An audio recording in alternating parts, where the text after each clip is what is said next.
Bonjour à tous, aujourd'hui nous sommes dans l'épicerie vrac Zéro Déchet, le bon endroit, qui va ouvrir ses portes en septembre en compagnie de Sonia et Andrea, les gérantes de la nouvelle épicerie. Bonjour Sonia, bonjour Andrea. Bonjour.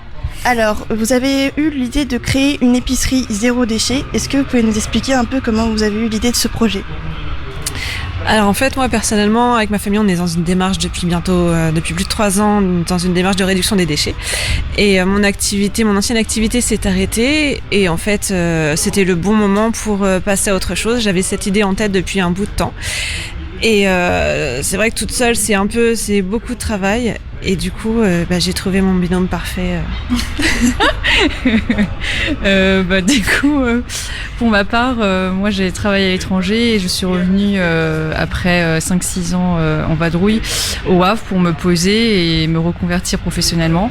Et c'est vrai que par rapport à mon train de vie qui est un peu plus minimaliste par rapport au voyage et aux nombreux déplacements, le zéro déchet, ça s'est amené à moi de manière un peu naturelle.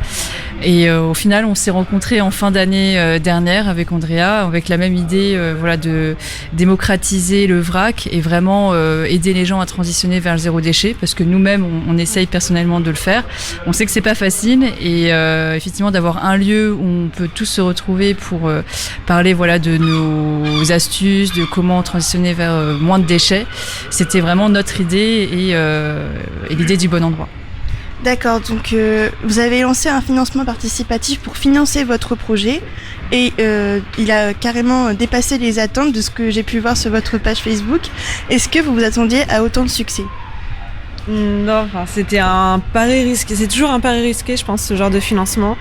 Et c'est vrai que ça a pris beaucoup d'ampleur. Depuis le début, de toute façon, ce projet a pris beaucoup d'ampleur. Il y a eu beaucoup d'engouement autour de ça. Et c'est vrai que le financement participatif, c'était un nouveau pari, une nouvelle aventure.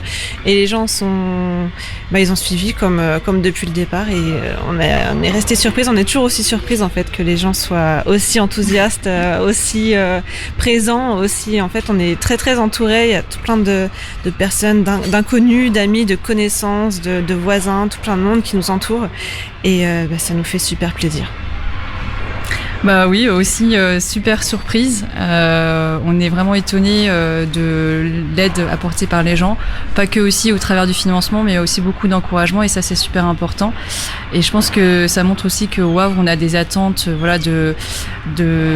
d'avoir plus de lieux, qui soient dédiés à ce type d'initiative et de permettre aussi d'être un peu une base de lancement pour plein d'autres initiatives, parce qu'il n'y a pas que l'épicerie, il y a plein d'autres activités qui peuvent être aussi transitionnées vers moins de déchets et je pense que c'est ça qui est motivant. Nous, par exemple, on est à la recherche de pas mal de producteurs locaux, de pas mal de gens qui sont sensibilisés vers cette démarche et on est vraiment toutes oui et super motivées à travailler avec d'autres personnes qui auraient des idées aussi par rapport à d'autres activités pour un peu plus transitionner vers moins de déchets. Donc par rapport aux fournisseurs, justement, comment vous les avez approchés et comment est-ce qu'ils ont pris votre projet en considération ? Super bien. Il y a beaucoup de fournisseurs en fait qui sont sensibles à la démarche. Il y en a qui s'y mettent vraiment par aussi volonté personnelle parce qu'ils voient que effectivement le monde fonctionne un peu de manière on va dire un peu sans trop de limites et donc vraiment les gens sont sensibles à cette idée-là et c'est vrai que c'est plus facile pour nous de travailler avec des producteurs locaux dans cette démarche parce qu'on a plus de flexibilité, par exemple réutilisation des contenants pour livrer les produits, ça c'est quelque chose qui nous tient à cœur et d'ailleurs c'est un appel à tous producteurs locaux qui seraient intéressés pour tout ce qui est remettre par exemple la consigne en marche ou réutiliser les contenants pour pouvoir livrer les produits. C'est plus facile pour nous de travailler avec les fournisseurs locaux sur ce type de démarche. Après, au niveau national, c'est vrai que c'est des fois un peu plus compliqué par rapport au transport et mesures d'hygiène et de sécurité, mais il y a beaucoup de gens qui travaillent sur ces réflexions-là. L'idée, c'est de pouvoir aussi progresser et s'améliorer. On ne peut pas être parfait dès le début, mais voilà.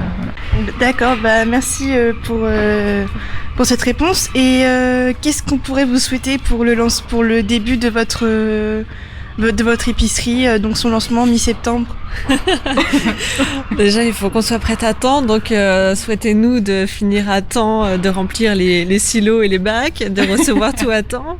Ensuite, on espère être à la hauteur des attentes de tout le monde. Alors, ça sera pas parfait, comme le disait Sonia, dès le début, mais on fera en sorte d'être au maximum dès le début, autant qu'on pourra. On a hâte de voir votre épicerie s'ouvrir et donc je rappelle pour les auditeurs le lieu où vous pouvez trouver l'épicerie vrac zéro déchet de Sonia et Andrea. Ce sera donc 56 rue Édouard Lang, près de la cathédrale Notre-Dame. Donc vous pourrez retrouver ce magasin ouvert dès mi-septembre et n'hésitez pas à faire un tour pour rencontrer les deux gérantes et qui sait donner un coup de main.